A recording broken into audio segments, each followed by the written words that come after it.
E aí, torcedor do Verdão, beleza? Mais um vídeo aqui no canal JP Palmeiras para trazer o pós-jogo do nosso Verdão, galera. Palmeiras 2, Santos 0. O Verdão consegue mais uma grande vitória no Allianz Parque e chega a 68 pontos. Verdão se isola na liderança com 3 pontos a mais que o Flamengo, que está na segunda posição. Tô deixando aqui para vocês o linha de passes com tudo aí sobre essa partida. Galera, destaque para Vitor Roque, ele que marcou os 2 gols da partida, galera. Fica aí até o final do vídeo, não se esqueça de deixar aquele like, beleza? Começando o nosso linha de passe, nem deu para conversar com o pessoal no YouTube, foi muito rápido, mas a minha cabeça não está inchada. Tem um perguntando aqui, não está inchada. Ela é grande assim mesmo, naturalmente, não está inchada por causa do jogo não, hein? 2-0, vitória do Palmeiras. Essa é uma das... Eu acho que perdi as contas, mas eu contei das 9 defesas do Brasão, dos quase 30 chutes do Palmeiras. Foram 11. Foram 11, tá vendo? Eu contei 11. Até a nona. É 11 defesas. Eu contei até a nona, e não foram Calçade. simples, defesas assim, comum. De todos os níveis e de várias defesas de um nível muito complicado, o que mostra o que foi o jogo, vitória mais do que justa do Palmeiras, com brilho do Vitor Roque no segundo tempo e o Flaco fazendo uma partidaça, sem Calçade, tudo bem? Olá, William, companheiros, para você que nos acompanha, boa noite. Eu acho que foi um jogo bem legal. Foi. Sim, por quê? Porque é reta final de Brasileirão, então você tem uma emoção, uma ansiedade de quem está brigando pelo título, é natural. Uma dificuldade imposta pelo Santos e pelo Palmeiras também. Então o Palmeiras foi buscar dificuldade para o jogo dele e o Santos se aproveitou muito bem disso. Tanto que vem um primeiro tempo mais difícil. Era um Palmeiras, se você olhar para o jogo contra a LDU, semana passada, faz uma semana, o Palmeiras tinha desde o início o Alan, nesta equipe que jogou, e tinha mais um zagueiro, o Murilo. Hoje ele tinha o Kelvin na equipe, ele tinha mais um volante, o Martínez. Então era um Palmeiras assim, lidando com o jogo, porque não era uma vitória que você buscava um 4-0, você precisava de uma vitória simples. Mas o que mudou no segundo tempo foi quando o Palmeiras ele ganha uma velocidade que não havia na primeira etapa, que é uma velocidade com eficácia, com circulação da bola, mas com eficácia. Às vezes a bola circula muito rápido, mas ela não chega ao destino, né? A equipe não consegue se organizar. E o Palmeiras não fazia isso. O Palmeiras tentou o Kelvin mais aberto no primeiro tempo, com o Piquerez mais perto dos zagueiros para uma saída organizada. Andreas Pereira, aquele jogador que vem receber dos zagueiros para uma bola mais longa. Mas o Palmeiras tinha muita dificuldade ali para jogar o futebol que ele pode jogar, principalmente tendo o Vitor Roque e o Flaco Lopes. Bom, segundo tempo com o Felipe Anderson e o Alan... Aí Mudou o Alan, bem, né? Porque aí o Alan põe essa velocidade com eficácia. Logo na primeira bola dele, o Palmeiras exige uma defesa sensacional do Brasão. Então, são caras que conseguem modificar o jogo. E eu também esperava até antes o Veiga, no lugar do Emiliano. Também demorou um pouquinho. Mas o Veiga entra para jogar do lado esquerdo com o Felipe Anderson. Então foi um jogo de estratégias, de muita organização pelo lado do Palmeiras e uma tentativa de sobrevivência do lado do Santos, mas não foi possível. É que aí a diferença, o Calçade falando das substituições, né, Jean? E teve um momento do segundo tempo que eu falei, gente, olha a diferença. O Palmeiras faz substituições, coloca o Alan, coloca o Felipe Anderson, né? Colocou o Veiga depois, e aí o Santos colocou Tassiano, o Santos colocou o Guilherme. Quando a gente fala das substituições, fica bem clara aí a diferença também entre as duas equipes, também nesse aspecto, né? Tudo bem, Jean? Tudo bom, William? Boa noite a você, boa noite a todos. Pois é, pior que sabe que eu acho que assim, o Santos fez uma partida digna. Fez, foi digno. E embora... Foi muito digno. E acho que o que impressiona é isso. Apesar do Santos ter feito uma partida digna, o Palmeiras finalizou 31 vezes. Pois é. O Brasão foi indiscutivelmente o melhor jogador do Santos na partida. O placar foi 2-0 e poderia ter sido mais. Quer dizer, então a gente está falando de um Santos que fez um jogo digno, mas de um Palmeiras que foi muito superior. Eu acho que desde o começo do jogo, né, os 20 minutos iniciais foram com aquele ímpeto que a gente está acostumado a ver. Talvez a exceção nos últimos jogos todos do Palmeiras em casa tenha sido apenas o jogo do Cruzeiro. Eu acho que muito por mérito do Cruzeiro. Mas foi um Palmeiras que acho que foi muito bem, poderia ter virado já vencendo na primeira etapa, isso acaba não acontecendo, e acho até que o roteiro acaba dando mais emoção para o jogo do que o número de oportunidades indicaria. Se quem vai ver os melhores momentos fala, pô, mas como que esse jogo teve a emoção, né? E permitiu num determinado momento, de repente, um resultado que não fosse a vitória do Palmeiras. O primeiro tempo terminou 0-0, bom lembrar. Exato, terminou 0-0. E assim, é uma vitória que sai muito, eu estou de acordo com o Calçade, acho que as mudanças, elas sim fazem muita diferença, com o Alan e com o Felipe Anderson. O Veiga dá um baita passe para o segundo gol e depois deixa, dá um baita passe para o terceiro gol também, que acaba não saindo. Mas o destaque do time, mais uma vez, foi a dupla Flaco e Vitor Roque. O Flaco, para mim, era o melhor em campo, sem dúvida. Até 1-0, e talvez, do ponto de vista técnico, foi aquele que jogou melhor, né, nos 90 minutos. É que o Vitor Roque acaba fazendo os 2 gols. Então, acho que os dois acabam até tendo uma nota igual na partida, porque o Vitor Roque fez os 2 gols e o segundo foi um golaço, mas a partida que fez o Flaco é inacreditável que este Flaco seja aquele mesmo que começou a sua trajetória pelo Palmeiras, que não conseguia dominar uma... refinamento técnico, né, no primeiro tempo. Foi uma loucura, né, cara? Lances assim que você falava, realmente, não parece mais aquele cara, hein? Senhor Vitor Birner, boa noite para você. Palmeiras, no momento... Não tem momento errado para você dar uma vantagem ali na liderança, né? Mas ele já teve essa oportunidade num dado final de semana, a gente conversava sobre isso ontem, né? Com o Flamengo dando brecha, o Palmeiras não consegue passar pelo Cruzeiro. Exatamente. Agora, o Palmeiras não deu a brecha. E abre uma vantagem de 2 jogos, né? Porque pelo número de vitórias, se o Flamengo igualar, ainda assim o Palmeiras fica na frente. É verdade, William. Boa noite a você, Jean Calçade, Pedro, aos fãs e às fãs do esporte. Eu acho que é uma vitória muito do que é o Palmeiras coletivamente e da parte mental. Porque eu achei o Palmeiras... Se a gente for olhar o nível de jogo que a equipe vem apresentando constantemente no Brasileiro, é óbvio que eu não esperei que mostrasse isso depois da classificação na Libertadores, porque havia o desgaste, e em alguns poucos outros momentos, esse foi um Palmeiras menos inspirado na parte individual. Mas foi o mesmo Palmeiras no volume de jogo, na intensidade, na capacidade de gerar uma velocidade e uma pressão que deixa o jogo muito desconfortável para o adversário.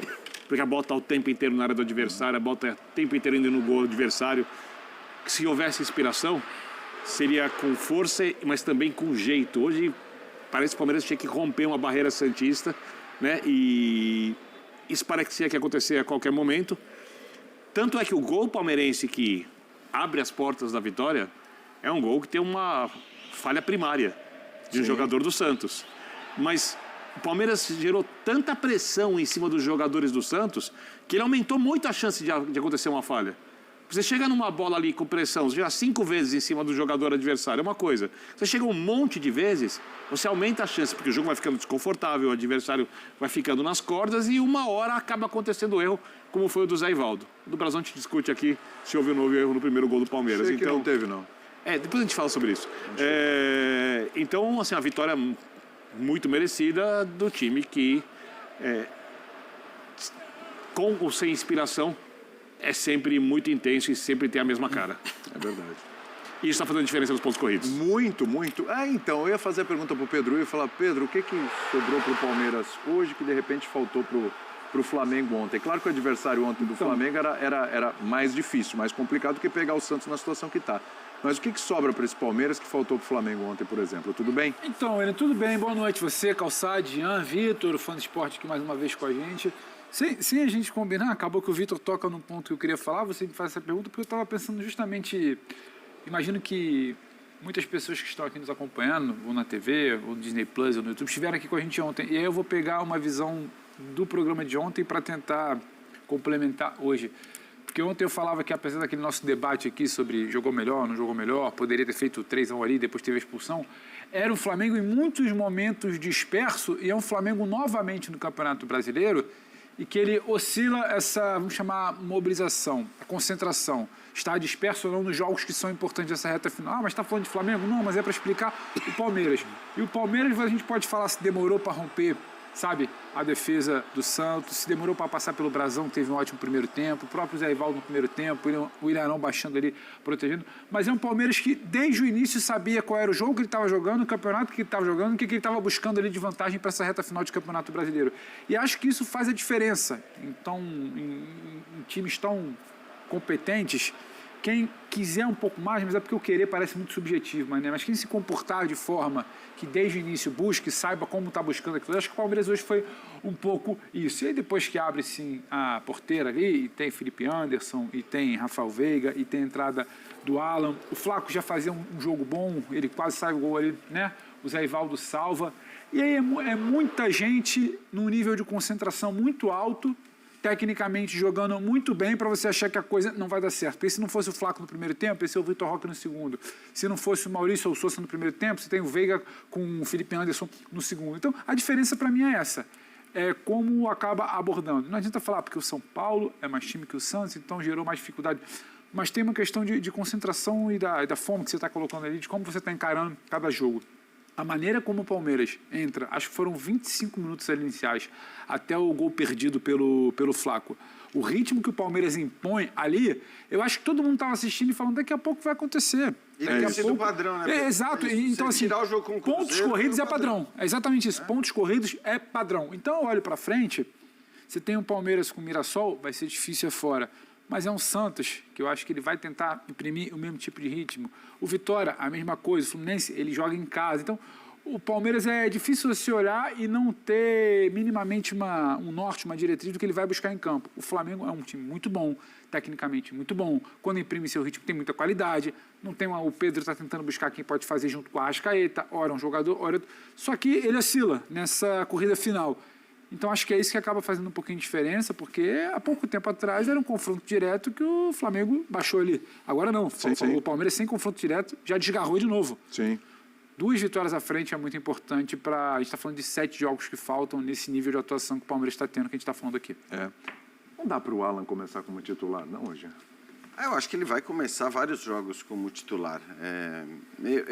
Aí a gente até não sabe, e provavelmente acho que ele vai ser perguntado sobre isso. Se não porque o Alan não começou como titular, porque o Alan talvez não tenha entrado no intervalo. Porque o último jogo eu entendo. Poupou lá contra o Juventude então, e tal, vindo o jogo contra a LDU, ok. E talvez até por ter sido poupado, muita gente imaginasse que ele fosse começar o jogo. E agora pela partidaça que fez, né? Mas com o Abel não tem muito isso, né? Eu me lembro já com outros jogadores, no momento que todo mundo achava que o Scarpa ia virar titular absoluto e de repente o Scarpa esperou um pouco para se tornar o titular absoluto. Nesse caso, acho que hoje a gente já falou muito disso, né? Ele tem várias boas alternativas, então não é que o Sousa ou o Maurício não sejam boas alternativas. É claro que o Alan está jogando, acho que num nível muito alto, e a gente lembra melhor do jogo dois, contra a né? LDU, porque... Mas aí aquilo, foi o jogo contra a LDU. Também não é que a gente está falando que o Alan fez 6 jogos na sequência e aí chegou... Ele vai, acho que, alternar normalmente, acho que isso vai acontecer. Me parece que quando ele tem o Kelvin pela direita, talvez ele veja menos necessidade de ter o Alan por ali. Acho que vai mudar, né? Inclusive, quando o Alan entra, ele muda, ele segura mais o Piquerez também, que estava fazendo um papel de meia, né? Na hora que o Veiga entra também. Então, eu não sei, eu acho que o Abel ele vai rodar esse elenco, ele precisa rodar esse elenco. E, obviamente, o surgimento de um cara, porque começa o campeonato, ninguém fala, todo mundo fala, bom, tem Felipe Anderson, tem Rafael Veiga, tem os gringos todos, né, os estrangeiros todos contratados, e ninguém olha e fala, tem o Alan, né, tinha o Estevam e tal. E, no fim, o surgimento do Alan é uma novidade. Tanto que o Abel foi pedir o aumento para ele recentemente aí, porque já viu que este cara vai se tornar uma figura constante no time titular, ou se não no time titular, entrando durante o jogo. Eu entendo que o Abel, ele trabalha com o Alan todo dia, né? A gente vê o Alan em momentos muito específicos, são jogos, e é o jogo que você tira as informações, a gente pelo menos. O treinador tem o dia a dia. E não estou dizendo que o Alan esteja com defeitos, é claro que como jovem tem, como um jogador mais velho pode ter também, não é? Você fica mais velho, você perde os defeitos, tanto que no futebol brasileiro, se o cara fica mais velho, a gente chama de experiente. Ele pode continuar sem saber jogar bola, mas ele vira experiente. Não é o caso, eu acho que esse menino ele tem o Abel no banco, é claro que, gente, é uma loucura imaginar que o futebol é só isso. Mas ele tem no banco uma possibilidade radical de modificar partidas. E então ele começa com outro formato, que ele entende ser bom também. Começar com uma mudança já radical, ele fez isso num dia que precisava tudo ser radical, que era quinta-feira passada. Sim. Ganhar 4-0 da LDU e ganhou. E o menino foi muito bem. Então, acho que essa trajetória do Alan, se ele continuar do jeito que ele vem jogando, ele vai ser um dia titular do Palmeiras, como foi o Estevão, como o Hendrick. Esses jogadores todos passaram pelo Abel e foram vendidos e foram titulares né, isso tudo bem. Agora, por algum motivo, ele começa no banco. Assim, uma delas não sei se na cabeça do Abel isso faz diferença, mas se você não tem no banco, se começar com o Alan, alguém que mude o time radicalmente. Embora a mudança contra a LDU veio com o Veiga, veio com o Felipe Anderson, porque dão a essa flecha maravilhosa o passe que não havia no jogo. Então, assim, quando vem... Não é característica de mudar jogo, mas são caras que eles encaixam muito bem com o Alan. Tem isso também. Né? Uma coisa é Sosa e Maurício. A outra, quando você tem Felipe Anderson, Veiga, e o Andrés Pereira, o Alan, você tem posse, passe e uma velocidade com drible desconcertante, ruptura, e um centroavante, que é o Flaco faz isso também. Mas o Vitor Roque é uma potência, que é atacar a defesa contrária, superando marcação nos espaços entre zagueiros, ou lateral e zagueiro. É impressionante o Vitor Roque. E o Palmeiras entende isso. E isso é uma preocupação para o adversário, para o Flamengo na final da Libertadores da América. Porque agora a gente vai medir a evolução e os passos de um e outro. No Brasileiro e projetar esse encontro fora. No Brasileiro, projetar esse encontro no dia 29. Porque a graça do futebol é essa, né? É isso. Aliás, falou do Vitor Roque, né? Tem mais um confronto Flamengo e Palmeiras aí, né? Pela artilharia do campeonato agora, né? Além do Caio Jorge estar lá com 17, o Arrascaeta também 17. O Vitor Roque agora entrou como postulante a essa condição, porque chega aos 15 gols e numa fase estupenda. Né? Mas isso é irrelevante. Por quê? Porque o que importa é ser campeão e isso agrega alguma coisa de agora a artilharia do campeonato é irrelevante, então faz o seguinte, Arrascaeta, abre mão dos teus gols aí. Troca do título? Tá bom, não estou falando de troca do título. É simples. Abre mão aí dos teus gols, Arrascaeta. Fala pro Caio Jorge que é irrelevante, pro Arrascaeta. Não, os gols são importantes porque contribuem para a campanha da equipe. O cara faz 15 gols no campeonato, o Vitor Roque, e isso é irrelevante. Eu acho que para ele é muito Hoje importante. Ele fez 2, ganhou o clássico. Começou difícil para ele. O campeonato foi difícil para ele. O que importa é quem vai ser... O que importa é ganhar o campeonato. Tudo bem, mas como é que você ganha campeonato, Vitor Birner? Às vezes com o artilheiro, às vezes sem o artilheiro. Não, então, se você ganhar com o artilheiro, é mais divertido. Com gols. Se você perfeito, mas eu não acho que essa disputa de jogadores para ver quem vai ser artilheiro. Se você tem no seu time alguém que produz 15 gols como o Vitor Roque, a sua chance, por exemplo, de chegar a um título, se você tem um bom time, se você coletivamente é muito bom, você tem mais condições de brigar do que um time que talvez não tem. Talvez não esteja me expressando bem, eu vou tentar fazer isso de um outro jeito. Vai.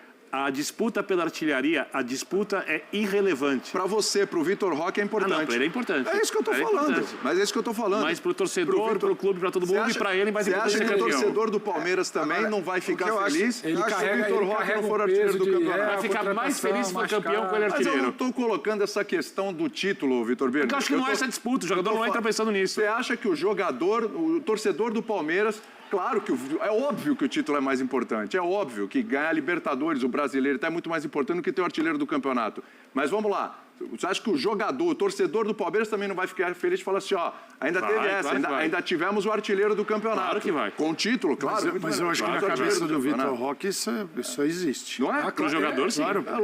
Existe, embora eu acho, assim, a gente tem visto... Isso não quer dizer que não tenha solidariedade no time. Pois é.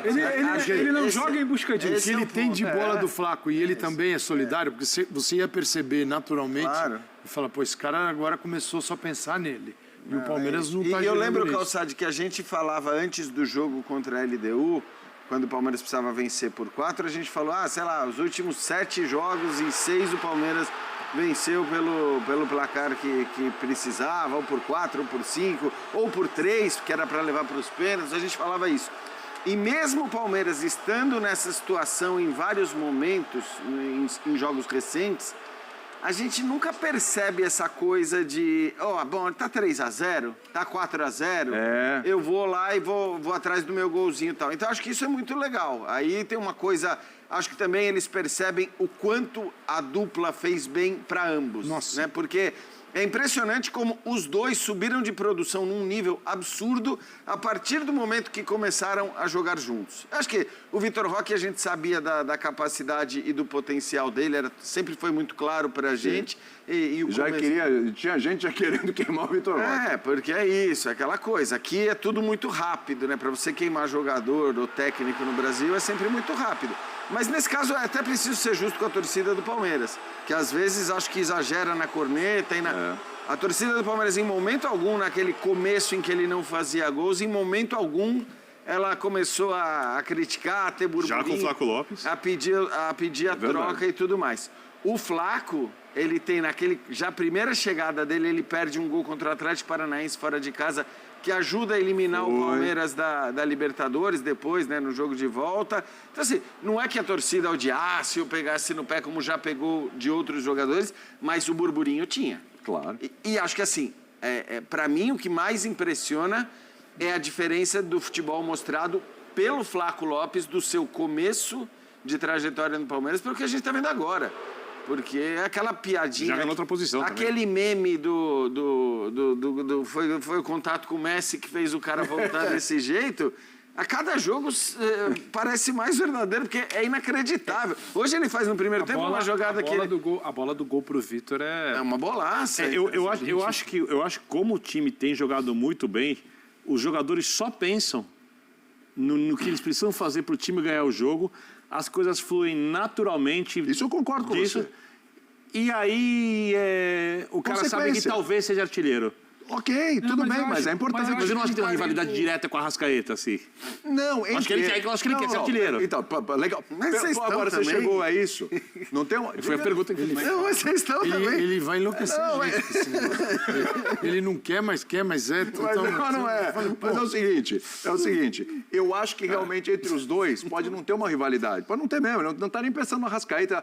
Mas é legal, o cara pensava, eu posso ser artilheiro do campeonato, legal. Eu não acho que isso vai prejudicar a coletividade, entendeu? Eu acho que não é o cara que está deixando de servir, deixando de jogar coletivamente ou dormir acordando pensando nisso. Só que, obviamente, o Vitor sabe como ele chegou, o que ele teve que ouvir, e tem um carimbo ali de ser campeão artilheiro, que é interessante.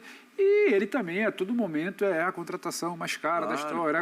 Então, você começa a se pagar... Não que ele está pensando nisso, Pedro, mas assim, precisa ter uma resposta. Mas e também é gostoso. E também é gostoso uma motivação a mais. Eu estou jogando para ser campeão, estou tentando ser artilheiro. Hoje eu fiz um gol, fiz 2, poderia ser outro. Que bom que foram 2. Não foi um. Eu acho que não tem uma questão ali muito a briga sobre o Arrascaeta. A briga é Flamengo e Palmeiras. Só que o cara... para esse tipo de coisa. A dupla de um lado é Arrascaeta e Pedro, a dupla do outro lado é Flaco e Roque. E acho que acaba conferindo ali um selo, acaba conferindo, sabe, algo interessante, que ele não vai viver por isso, não vai jogar por isso. Mas o Vitor Roque, a maneira como ele chega, a maneira como ele não se firma, volta, era um cara para se lembrar de seleção, demora, bate, volta, demora a se firmar, agora está lembrado de seleção. Na semana que ele é convocado para a seleção, ele faz 2 gols, decide um clássico que demorou ali a ser destravado. É interessante ele ficar com essa coisa do estou ali também na briga. A briga da tabela é polarizada para Flamengo e Palmeiras, a briga da artilharia é polarizada para Flamengo e Palmeiras. Ele representa essa coisa do lado do Palmeiras. É interessante e não vai entrar em campo pensando em fazer 3 gols independentes. Um centroavante que não tem a pretensão de ser artilheiro daquele campeonato que ele está participando. Isso é melhor nem contratar. O cara chega e fala, não, artilharia, não, esse negócio não é comigo. Então, você já desconfia dele. Eu acho que tem um ponto aí que é fundamental. É a administração do Abel, nesse caso. É claro. O Abel sabe que Peraí, tá bom. Ele, em determinado momento, nós vimos, a gente comentou no Linha. Eu estava procurando o jogo aqui, eu não lembro. Acho que era um jogo contra o Corinthians. Quando ele vem com os dois e tira o Vitor Roque. É o jogo no intervalo. contra o Corinthians. E o Vitor Roque estava bem. E a gente falou, pô, não devia tirar. Que foi motivo de muitas críticas. Exatamente. A partir deste jogo, desta saída do Roque, ele passou a considerar mesmo, e aí mudou tudo. Porque foi o jogo do Ceará, que os dois entram juntos no finalzinho, e a partir dali muda tudo. Muda tudo, e ele falou, peraí, por que não? Porque é o seguinte, cara, por mais que você pense num formato para o seu time, às vezes é o time que vai te mostrar qual é o melhor formato. É dentro de campo. Isso você ouve de muitos treinadores. Você vai contratar um jogador, você conhece, analisa, você vai buscar números, você vê 20 partidas, faz scout. No dia a dia, do seu lado no treino, você vai conhecer o cara. Aliás, sobre isso que o Calçade está falando, é importante que certamente foi o dia a dia no treino e não o que a gente via nos jogos. Exatamente. Que fez com que o Abel tomasse a decisão de fazer com que... E eles são uma dupla de ataque, não se discute. Mas se você disser quem é o centroavante desse time, não tem dúvida nenhuma que é o Vitor Roque. E foi certamente o que o Abel viu nos treinos que fez com que ele dissesse, não, o Flaco Lopes, que muita gente está dizendo que é caneludo, que vai bater bola na canela, ele tem a condição de fazer esse trabalho muitas vezes de meia. Ele tem condição de voltar, de iniciar as jogadas. E é isso que está dando muito certo também, né? Quer dizer, eu acho que na escolha da função dos dois, porque uma coisa é você dizer, beleza, Flaco Lopes e Vitor Roque podem jogar juntos. E isso sempre me pareceu, e eu falava lá atrás, mas o que eu pensava? O Vitor Roque pode jogar aberto pelo lado, porque o Palmeiras jogava numa época num 4-2-3-1. O Vitor Roque pode ser um dos caras que vai jogar aberto, vai cair um pouco mais pro lado, e o Flaco vai ser o centroavante, porque é bola de cabeça, bola aérea e tudo mais. Quando o Abel coloca os dois juntos, ele não coloca desse jeito. Ele nem sequer os coloca como uma dupla ali, jogando na mesma... Não, ele põe o Flaco mais atrás, como um meia, como um cara que chega na área e que serve mais ao Vitor Roque do que o contrário. E, cara, é o que a gente está vendo dar muito certo. Então, acho que isso parte do que o Calçade falou, da observação dos treinos também. Claro, e outra, eles têm uma... eu acho sensacional. Tem gente que acha que jogador... eu não quero saber se eles se gostam, eles se detestam e tal. Isso vai rachar e quebrar um grupo. Ser campeão assim é muito difícil. Tem exceções, mas... a gente pega a exceção e usa a vida toda. Então, quando você tem um elenco que realmente vira uma família, os caras se gostam, é diferente. Porque na hora dos perrengues está todo mundo junto. Né? Na hora que o barco pode afundar, num clube desarranjado, um transfere o problema para o outro. E não é o caso. Então, no Palmeiras, você tem ali você tem vários tipos no futebol de superioridades de dentro de campo. Você tem a numérica, um setor com mais jogadores que o adversário. Você tem a qualitativa, que é se o Palmeiras fez isso contra a LDU. Reuniu muita gente de um lado esquerdo, para levar a bola, virada a bola para o Alan. O que acontece? Ele está em superioridade qualitativa, porque é ele com o marcador e ele é muito melhor. Estava o Coelho marcando ele, que era um cara que tinha jogado 33 minutos na Libertadores toda, em 11 partidas. Ali o Thiago Nunes foi por tudo ou nada e deu nada. E tem a socioafetiva. Isso pode parecer uma bobagem, é uma superioridade. Quando você encontra dois caras que se entendem perfeitamente e você percebe a felicidade do Flaco Roque, quando ele consegue dar um passe para o Vitor Roque, e a mesma coisa o Vitor Roque. Você vê que a afinidade é tão grande que já virou Flaco Roque. Flaco Roque, Tamanha afetividade. Flaco Roque. É uma pessoa só. É uma entidade. Palmeiras pode até jogar com um a mais que Flaco Roque ser uma única pessoa. Mas cara, isso é legal. Isso o treinador percebe. É o seguinte, o papel de um treinador também, em qualquer lugar, é não atrapalhar em muitos casos. E aí o que o Abel está fazendo? Poxa, eu encontrei uma dupla que no dia a dia essa dupla se apresentou para mim. Porque no começo era um ou outro. Entrava um, saía outro. Ou começava com o Vitor Roque, depois entrava o Flaco. Começava com o Flaco e entrava o Vitor Roque. Até o dia que... Isso é legal, um dia. Talvez, né, podiam fazer umas perguntas assim para o Abel mais legais. Né? Qual foi o dia que deu estalo? Você falou assim, a partir de agora... Só lembrar que a dupla não... Hoje saiu a confirmação que nenhum dos dois, a dupla já seria desfeita. A Argentina convocou o Flaco, então Só já o é Flaco, certeza o que Roque no não. jogo contra o Santos fora de casa, no jogo na Vila, sem os dois, Para o sem jogo Flaco Roque. contra Angola É e Luanda, diferente, né? Argentina, sem os jogadores locais. Ou seja, você mexe no local Do outro, do vizinho. Dane-se o vizinho. É isso A grama aí, do vizinho claro. é melhor que a sua, né? Então é isso, torcedor do Verdão, valeu por chegar até aqui no final do vídeo, não se esqueça de deixar aquele like, beleza? Se você ainda não for inscrito aqui no canal, já se inscreva, ative o sininho de notificação para não perder nada que eu posto aqui no canal. Falou e até mais!